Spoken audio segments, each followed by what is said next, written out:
kiosco. De lo de Tesla y todo esto. A ver, rápidamente, vale la pena porque me sorprende la jornada con esta nota. ¿En dónde estaba Felipe Calderón el sábado? Antes Sí, de la movilización del domingo, porque Calderón es protagonista de estos tiempos. Aunque no sea presidente, sin duda, pues nos rinde cuentas. Lo de García Luna es clarísimo, que pues era su jefe, cómplice, ¿hasta dónde? Es una de las preguntas, pero él estuvo como matraquero diciendo, vayan el domingo todos al Zócalo. ¿Y en dónde andaba? En una fastuosa fiesta, y la jornada lo tiene en primera plana, en la parte inferior derecha, si vemos la primera plana de la jornada, ahí está. Calderón en lujosa fiesta de cumpleaños de José María Aznar.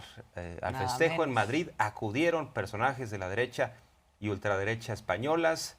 Y además, bueno, pues ahí no se puede hacer el acercamiento, pero sí tiene una cara como de, híjole, me cacharon, me salí, me les fugué. Yo no sé si avisó a Margarita Zavala, por ejemplo, que se iba a ir de fiesta de Reven, Felipe Calderón, igualito a Aznar, igual de mentiroso, parte de la oligarquía. No, bueno, y ahí bueno, tienen negocios, negocios, ¿no? También históricos. seguramente están muchos de los que fueron beneficiarios del régimen de Calderón, empresas españolas, Repsol, Así es. Iberdrola, que después le dieron empleo.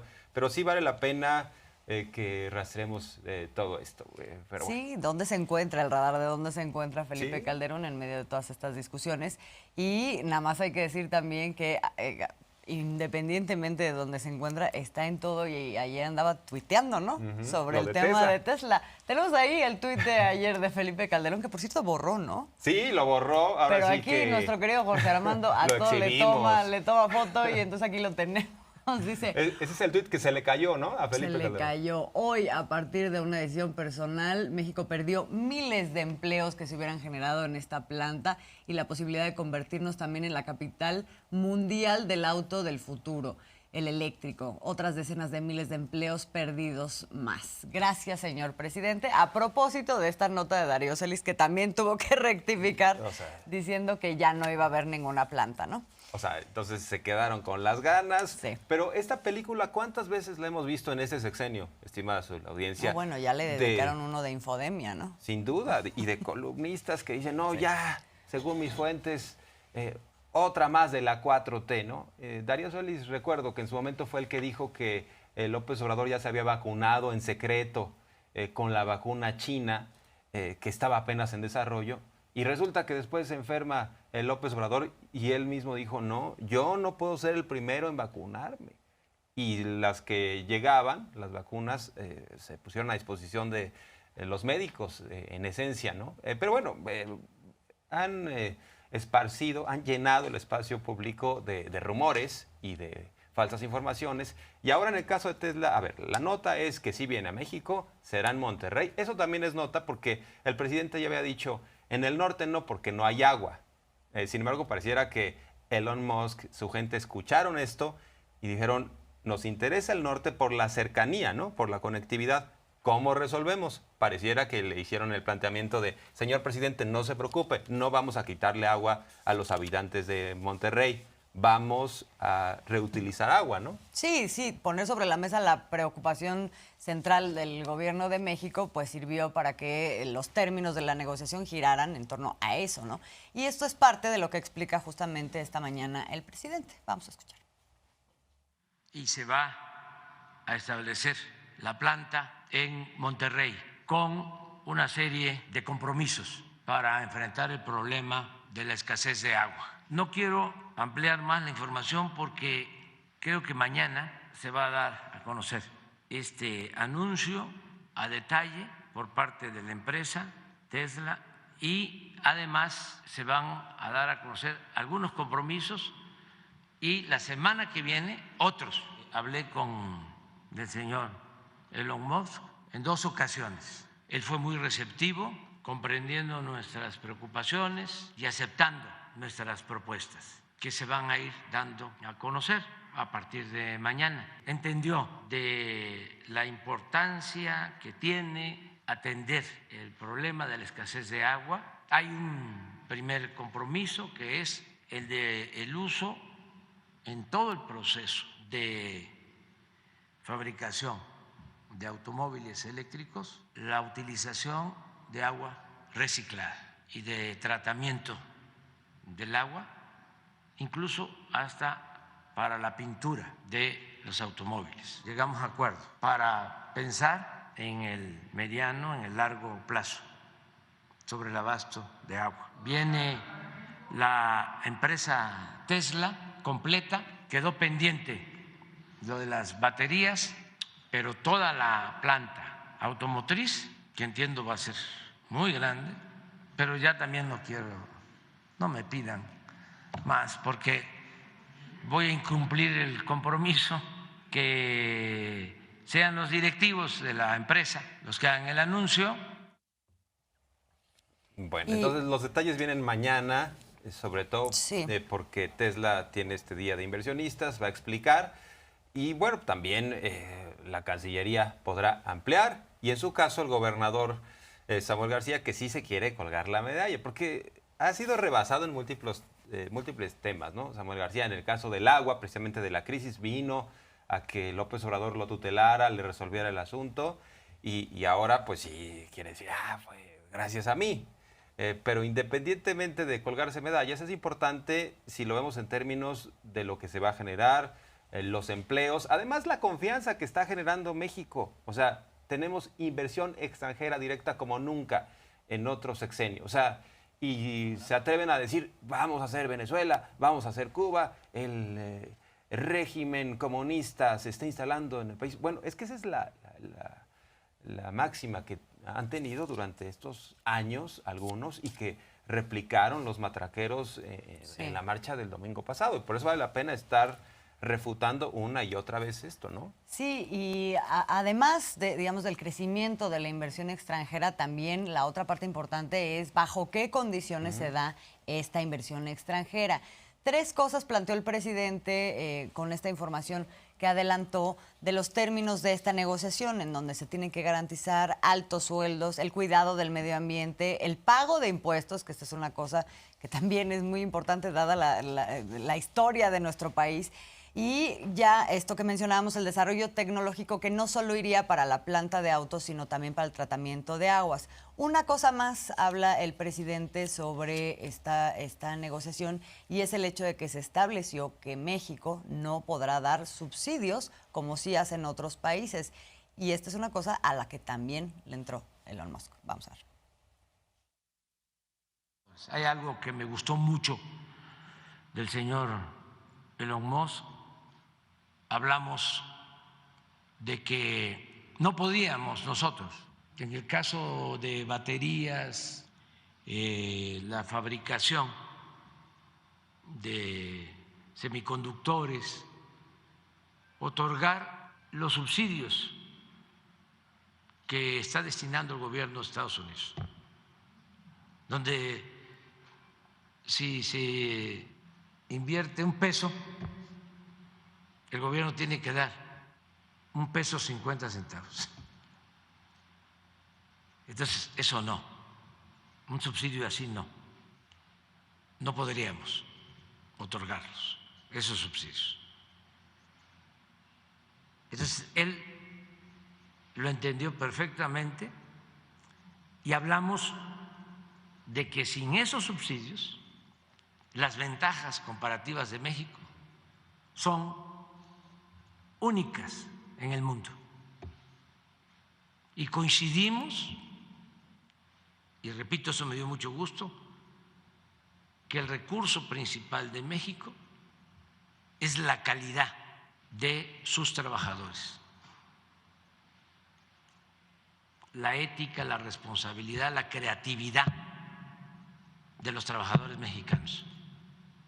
Y él coincidió plenamente. Un giro a la mañana 360 para abordar el tema del posicionamiento del Departamento de Estado sobre la marcha del domingo. ¿Qué dice el Departamento de Estado? Para que ahora sí que vayamos por partes y entendamos exactamente de qué trata este asunto. Sí, mira, es un comunicado más o menos corto, en donde en general habla de las instituciones democráticas, pero al final se enfoca en México y dice: hoy en México observamos un intenso debate sobre reformas electorales relativas a la independencia de instituciones electorales y judiciales que reflejan que México es una democracia dinámica. Respetamos, dicen, la soberanía de México. Creemos que un sistema, o sea, esto es como un pero, ¿no? Pero creemos que un sistema electoral independiente y con suficientes recursos y respeto de la independencia judicial contribuyen a una sana democracia. Es decir, lo que se está debatiendo es justamente que hay un ataque frente a la independencia, a la autonomía y a que se sigan dando los recursos necesarios, ¿no? Un poco sí, como decías al principio del programa, Jorge Armando, pues aquí se compra esta argumentación, este relato que se ha generado desde partidos de oposición, desde los consejeros electorales, que tienen ahí un conflictazo de interés, por cierto. Se lo compra el Departamento de Estado y por eso pues genera una reacción fuerte el día de hoy por parte del presidente. Sí. Dice el presidente, a ver, ¿es el plan B una reforma a la ley secundaria o no entienden o también le están jugando a simplemente mecanismos de presión? Porque están muy preocupados en Estados Unidos por el INE no se toca, pero por ejemplo participaron, avalaron el golpe de Estado en Perú a Pedro Castillo. Ahí la embajadora, es lo que plantea el propio presidente López Obrador, fue la primera que dijo, pues, órale, ya lo que sigue, ¿no? Si es Dina Boluarte y ya, ahora sí que al diablo con la democracia en Perú, hay que encarcelar a Pedro Castillo y no pasa nada. A ver, ¿qué papel ha tenido Estados Unidos en la región, no solo en golpes de Estado, sino en gobiernos que han sido francamente autoritarios, represores de los derechos humanos? ¿Cuál fue el papel de Estados Unidos en la dictadura allá en Chile de Pinochet? Por ejemplo, hay tantos ejemplos de todo lo que podríamos decir y por eso el presidente indica, en México hay más democracia de lo que creen los norteamericanos y de lo que tienen hoy en día los norteamericanos. Un sistema electoral que, por cierto, vale la pena destacar, que no gana quien tenga más votos de forma directa, sino quien saque mejores cuentas en un colegio electoral. O sea, para acabar pronto. Los estados más grandes, más ricos. Exactamente, para acabar pronto, Trump tuvo más votos que Biden en la pasada elección, en términos absolutos, y no es presidente. Y eso ha pasado muchísimas veces, ¿no? Así es. Nunca el que tiene más votos, no nunca, porque luego coincide la otra parte, pero muchas veces quien tiene más votos, pues no necesariamente es presidente, y ahí es donde, pues es que esta tendencia del presidente de hablar en plata, ¿no? O sea, ¿por qué hablamos en abstracto de instituciones autónomas que sabemos que no son autónomas o instituciones impolutas que se dedican a la seguridad cuando vemos que están corrompidas, instituciones democráticas que no están funcionando como tal, ¿no? O sea, partidos políticos que hablan en pos de la democracia cuando sabemos que son pues también orquestadores y cómplices de esta corrupción de nuestra democracia en México, porque si hoy el Instituto Nacional Electoral es lo que es también por los partidos políticos y por los privilegios que han querido mantener los partidos políticos junto con los consejeros electorales en esta gran complicidad. Entonces, de pronto, hablar nada más de las instituciones así, pues es eminentemente hipócrita y no nos lleva nunca a centrar los temas o los problemas y poderlos resolver, en todo caso, si es que verdaderamente estuviéramos preocupados por ellos, ¿no? Entonces, por eso el presidente siempre habla de estas hipocresías y hoy, bueno, pues así respondió. Está como, aprovecho para contestarle al Departamento de Estado del gobierno de Estados Unidos, que como es la mala costumbre, siempre se inmiscuyen en asuntos que no les corresponden. Muy contrario a lo que piensa el presidente Biden, que siempre habla de igualdad, sexualmente de un pie de igualdad. Pero, como dice la canción, pesa más o se impone más la mala costumbre, en este caso que el amor o el respeto. Todavía no abandonan la política de hace 2 siglos, la política de Monroe, de sentirse el gobierno del mundo. ¿Qué le digo con todo respeto al señor Blinken del Departamento de Estado? Que hay más democracia actualmente en México que en Estados Unidos y que en vez de estarse metiendo, actuando de manera injerencista en nuestros asuntos, pues que se ocupen de lo que está pasando en el Perú, donde ahí la embajadora de Estados Unidos es la asesora de los golpistas que pisotearon las libertades y la democracia en ese país. Es la naturaleza en el gobierno de Estados Unidos y en las élites de Estados Unidos. Aquí gobierna el pueblo, allá gobierna la oligarquía. Nada más, ayer, por ejemplo, el periódico Wall Street Journal, 8 columnas y fotografía para la marcha de los corruptos, porque ese periódico y otros en Estados Unidos protegen a las mafias de poder económico en el mundo. Está mejor el Reforma. Aparte es muy importante la dignidad con la cual se conduce López Obrador, porque hay que recordar que en sexenios anteriores decían, es que el presidente no se debe pelear con los gobernantes de Estados Unidos, no debe fijar una postura que siquiera, de alguna forma, o sea, les genere, ¿no?, un cierto rechazo. Aquí vemos al presidente diciendo, me llevo bien con Biden, hay una buena relación, pero no vamos a dejar de decir que hay cosas que francamente son la doctrina de la hipocresía norteamericana. Y eso no contamina, por ejemplo, la inversión de Tesla, eso no contamina que hay una buena relación comercial, que tenemos un tratado de libre comercio, el TEMEC. O sea, antes nos vendían ese cuento, es que el presidente de nuestro país se tiene que someter a Estados Unidos, no. Si no se van a espantar y se van a ir. Así es, entonces, pero es como el mundo al revés, porque en realidad, si acaso algo, pues limpia esas relaciones comerciales también, porque pone condiciones para que no te puedan imponer sus términos de negociación, ¿no? O sea, cuando uno se pone de tapete, evidentemente te dejan ir con todo, que es lo que pasó aquí con la industria eléctrica y pues todas las empresas internacionales y también en general con la industria energética del país con respecto a Estados Unidos, a Canadá, a España, ¿no? Y de repente, pues ahorita han cambiado esos términos y por eso todo el tiempo se pone en primerísimo lugar, pues la soberanía del país y de sus decisiones. Y se habló del caso García Luna, dice el presidente, ojalá que hable, es muy importante por la salud de la nación, además le ayudaría en particular. O sea, yo le pregunto, por ejemplo, a Felipe Calderón, ¿qué haría él si fuera Genaro García Luna? ¿Qué haría Felipe Calderón en el lugar de García Luna? Pues decir, cantar, señalar, porque obviamente esa corrupción pues no fue nada más de una persona, sino fue un narcoestado, como lo que plantea López Obrador. Entonces, tiene incentivos para hablar Genaro García Luna. Es importante para nuestro país que se sepa y cómo trataron desde la esfera más alta en materia de política e inseguridad, pues esta vinculación, o sea, si había o no una orden en específico de Felipe Calderón y si le entregaban dinero, o sea, en las famosas maletas de chorizo, si le llevaban o no a Los Pinos, por ejemplo, a Felipe Calderón para acabar pronto. Y bueno, pues el caso de García Luna, dice López Obrador también, que todavía hay mucho por verse, que esto no se acaba hasta que se acaba, ¿no? Como el béisbol. Como en el béisbol, exactamente. Mira, esto, como decía Yogi Berra en el béisbol, no se acaba hasta que se acaba. Esto está comenzando.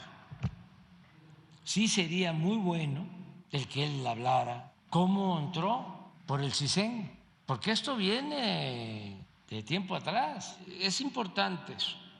Entonces, ¿cómo llegan ahí al AFI, ¿no? Y luego, ¿cómo lo nombra secretario de Seguridad? Pero hay dos cosas más.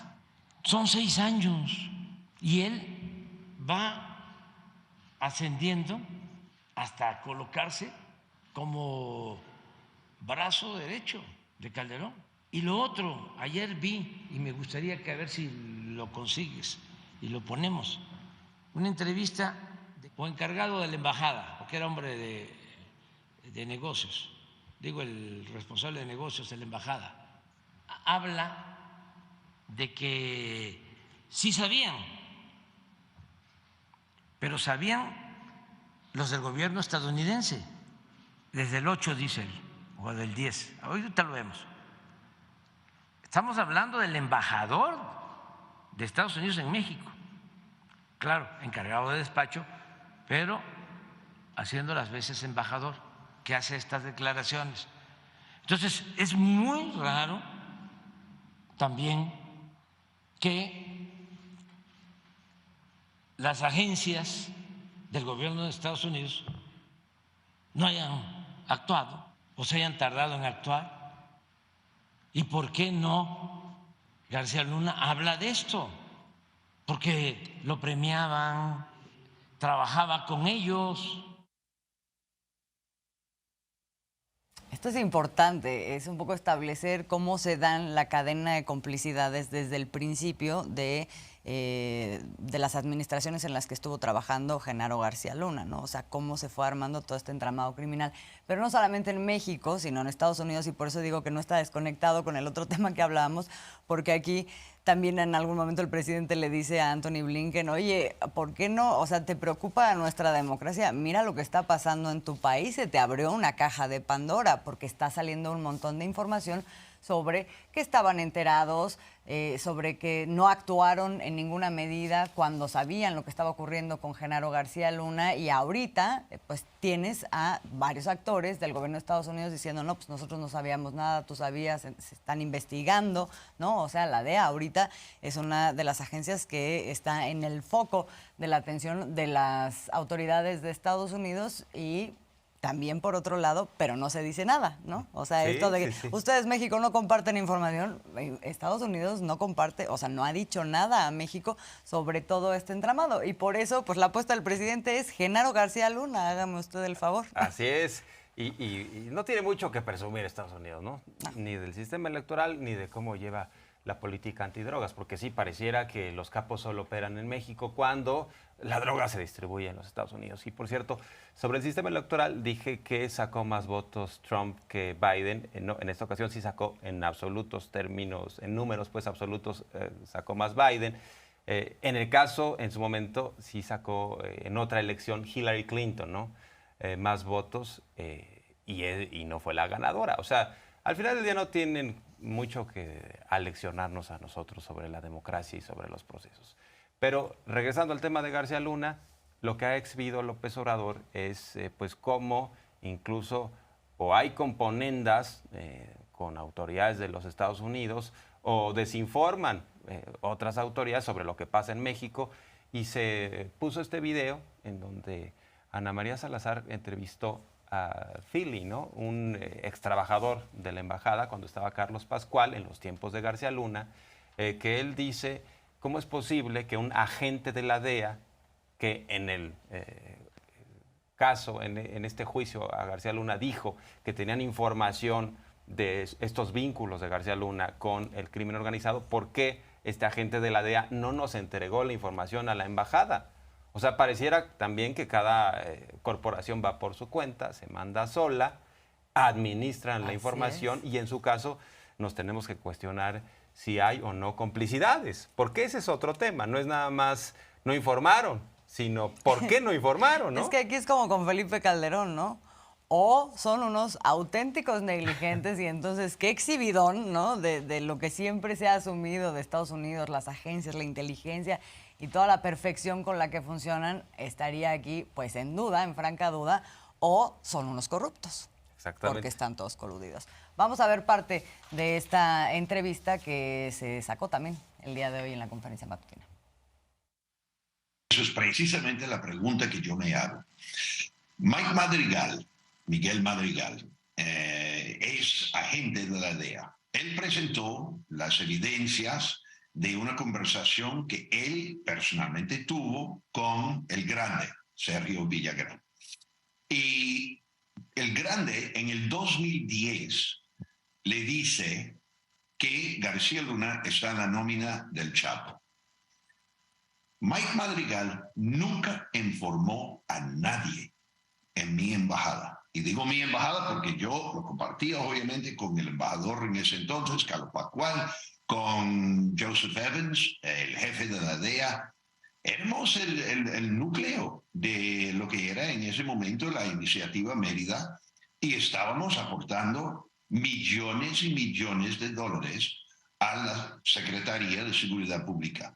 y lográbamos muchas cosas. Hacíamos mucha colaboración y tuvimos muchos buenos, positivos efectos. Nunca informaron a nadie en el Departamento de Estado, nunca informaron al embajador en la Ciudad de México, y entonces se quedó en no sé, una caja fuerte o algo así. Y la gran pregunta que yo tengo y yo comparto con el senador Grassley es si la DEA tenía información creíble, y obviamente era creíble porque fue suficiente para condenar a García Luna cuando Mike Madrigal declaró hace 2 semanas en una corte abierta en Brooklyn. Si tenía esa información en 2010, ¿por qué no lo compartieron con los oficiales diplomáticos que estaban a cargo de la colaboración bajo Mérida? Es un gran incógnito y yo también, como ciudadano privado ahora, yo quiero saber por qué.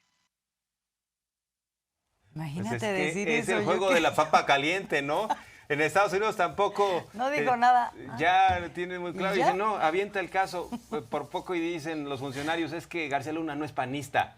Ya. O sea, así como los conservadores tratan de sacarse el tema, dicen, no es panista, ni lo conocemos a este señor. Ahora resulta que, pues, traen también un desbarajuste, te aviento la papa caliente, tú no me dijiste, y después los otros pueden decir, no, es que tú no me escuchaste. Y no existe un sistema de inteligencia, nada, ¿no? O sea, él no dijo nada, entonces ya nadie nos enteramos.